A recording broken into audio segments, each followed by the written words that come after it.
scorecard. And he'd named every one of his victims, but in a weird type of codey way. So he didn't put their actual names on it. I can show you a picture of him. Oh yeah, that's him, by the way.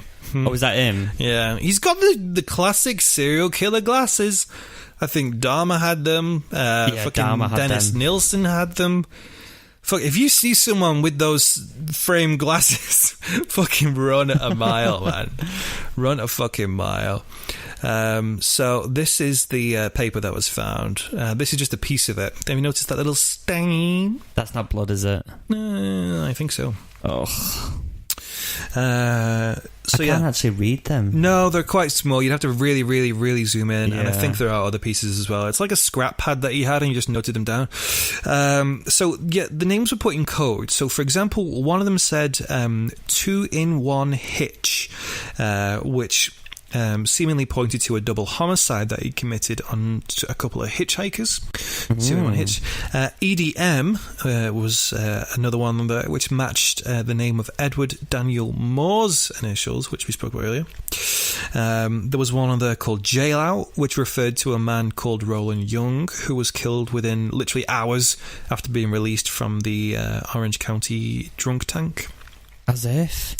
What a fucking worse scenario. You go out on the piss, you get lashed to the max, you get in fucking prisoned, you are having the worst hangover ever, and then you bump into Randy fucking Kraft. Oh. You're having the worst day. He's had the worst everything, to be fair. There was one called Portland, Hawaii, which seemed to fit a guy called Lance Taggs, who was killed not long after he'd returned from Hawaii to Oregon. The list goes on with the final tally of all of these. So he's convicted of 16. Mm-hmm. But the final tally is 67 people possibly dead that he's killed. 67. That is huge. 22 of them are still undiscovered and unidentified. But they're all in this weird code here. Yeah. Yeah. And one of the things I'll just let you know, like one of the reasons why we don't have too much information about the ins and outs of him, he's not like a lot of the other killers, you know, where they get caught and they are... Tell everything. Let me tell you my tale. Oh, he was celebrate. Yeah, but he's not. He is. Lips are locked. Oh. Loose lips sink ships, they say. Maybe that has something to do with his training. Maybe. I don't know. Because he's in the army, that's what they used to say, right? Yeah. Or the Marines or whatever. Yeah. Prosecutors reviewed the scorecard list, telling jurors there's nothing wrong with him other than that he likes killing for sexual satisfaction. Jurors agreed, and Randy was given the death penalty on November 29th, 1989. Good. Do you want me to do the wrap-up? Yeah. As of recording of this podcast, Randy Kraft is 73 years old. He is now more than triple the age of the young men and boys whose own lives were cut short because of him. He has lived longer in jail than any of those boys had even lived on this earth. Ugh. Randy Kraft is still alive and well.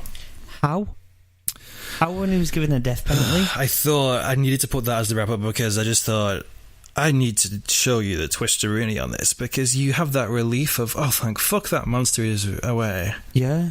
Why?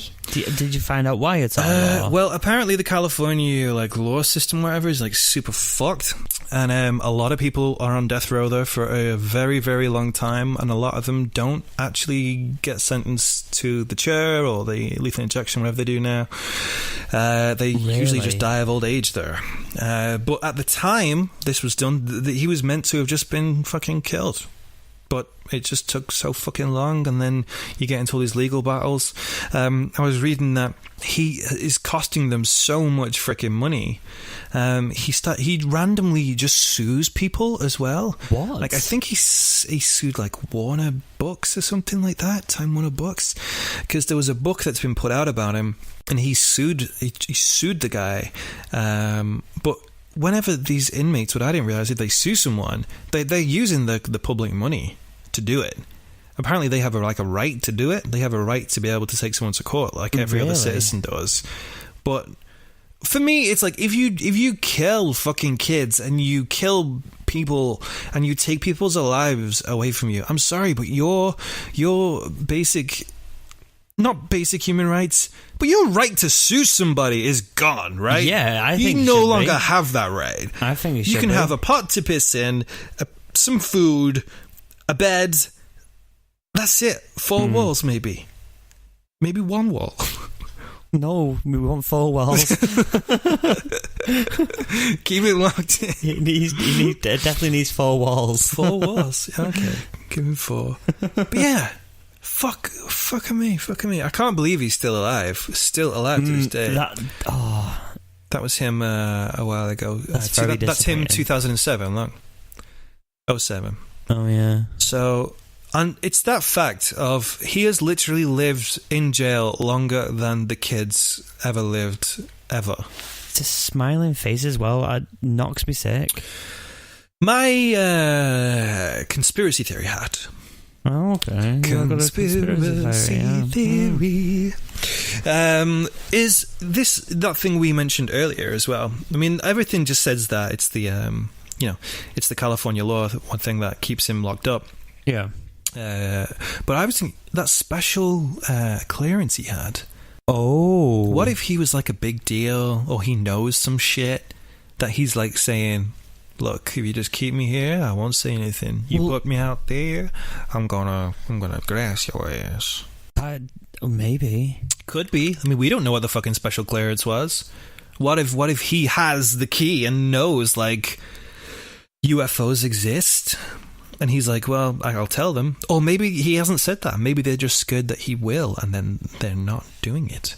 Or maybe he has friends on the inside, if he was that high up, right? Wouldn't it be easy just to kill him straight off then? You would think. One would think.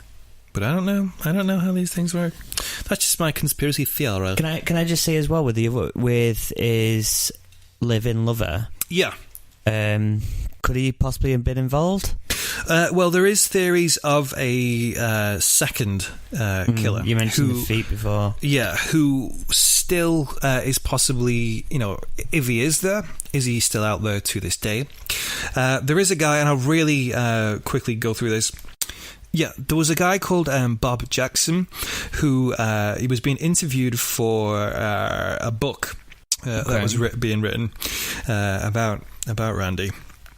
And during the interview, this guy allegedly confessed to being an accomplice to some of his murders with him. But when they... he even said that his nickname was Twiggy, apparently, which apparently did match some of the notes that were in his little cryptic book. But when they went to the police station, they just took him to the mental hospital, and no murder charges were actually filed. So again, could it be the police are covering that up, or could he just be like a guy who's got some actual mental health issues, who is thinking that he was a part of this? He might have seen things on the news, might have read about the stories, he might have talked about it, maybe. I'm really curious about his boyfriend now. His boyfriend, I didn't actually see where he went to, because actually. What I don't understand, this is all happening in the house. Yeah, while his boyfriend is doing nothing. I mean, what we've got to say is, I don't believe from anything I've read is that he has been convicted or been accused of anything so far. No, yeah, I'm not saying that at all. For all intents and purposes, he is innocent. Yeah. But it is an interesting thought, definitely. Because, like you say, he's having these photos of these blokes taken on the couch. And then he's got all this shit. Wouldn't you be questioning why? Who's all this stuff from? Yeah, if it was so easy to find. Yeah. I don't understand. I mean, and did he never use the car? Did he never sit with him in the car? They went on a full road trip from one across the other. did they not use the car which had the blood in it? Interesting thought. But yeah, the whole idea behind the it wasn't just the footprints in the sand that had people thinking maybe there is a second killer. Yeah. Also, a few of these bodies were thrown out of moving cars. Very difficult for one man to throw a body out of a moving car, contrary to what popular Hollywood movies would have us believe, that you just pop open the door and push them. People are quite heavy, and you would need a lot of upper body strength to use one arm to push a man out of the fucking thing. He doesn't exactly look the most strongest of the people, does he? Nah, he's not Dwayne "The Rock" Johnson in it, is he? He's not a big buffhead. He's got a fucking mustache. Why will these dudes come? Oh, it's because of the 70s, right? 70s. That's the same reason with the glasses. Yeah, well, that's true. Is that the only frames that was available in the 70s? Those? I presume so, yeah. If I saw that, I'd be like, no thanks. I would much rather not. It's kind of left me unsatisfied a little bit. Yeah. Because there's so much there that still is just lingering. There's not any I don't feel there's been justice had. What's annoyed me the most is the fact that he's still alive. Still alive. I mean, and I am not one, hands in the air, I am not one for the, like, killing people. What's it fucking called? The death penalty? Yeah. I actually had to think about it myself, then I was like, I'm not like pro death penalty, but what I'm thinking is, if at this point in time that is what the law was, and if that's what the parents of those children, if that is the justice that they were promised, then for taking the children's lives, the most they could have is to live their life and have that justification and have it. Yeah. If you say we're going to give you this specific type of justice, you'd want to see it. You'd want to have that come to fruition. I mean, if they had promised him just a life in jail, I'm sure that would have been fine as well. Normally we like to do a few things. We like to say condolences to family, friends, victims. Obviously, some of these particular murders are some of the most horrific ones that I've possibly read, and I've never heard anything like this before. We're on episode 5. We've read some gruesome shit, and this one it's definitely. I think it is probably like, not that we're rating these. No, I know what you mean. Number 1 on the chart that made me the most. Ugh. I'm trying to think of the hero. Yeah, the other thing we like to do is we also like to try and find a hero of each story, because I believe that whenever we hear about true crime and serial killers and murderers, we hear a lot and we remember a lot of the serial killers' names, but we never really hear too much about the heroes. So we never really hear about the police officer who did amazing, or the like in one of the other ones, like the gay community who spoke up and things like. But in this one, I don't think we've got a specific one, unfortunately. No, I don't think we have. No, there isn't one person. Say potentially the police, but no, because they almost they messed up a few times. This is not, the police are quite good in this example. They're definitely not. This is definitely not the worst example of police investigation that we've done so far. Yeah, of course, but they're definitely not the heroes. So we're going to have to leave this hero list, unfortunately, which again makes me feel unfulfilled. Yeah. Unfulfilled is the word du jour to describe today's podcast. But also, the one thing we can do, and the one thing that we revel in doing, is we would like to say a big fuck you to Randy Stephen Kraft, you horrible, filthy monster. What a knob. So, that is episode 5 over and done. I hope you guys have enjoyed this podcast.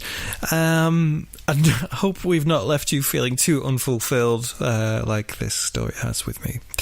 If you please give us as much feedback as you can. If we're saying some things which are ignorant, stupid, if there are interesting things that you want to add into the stories, if you have something that we've missed out, maybe let us know.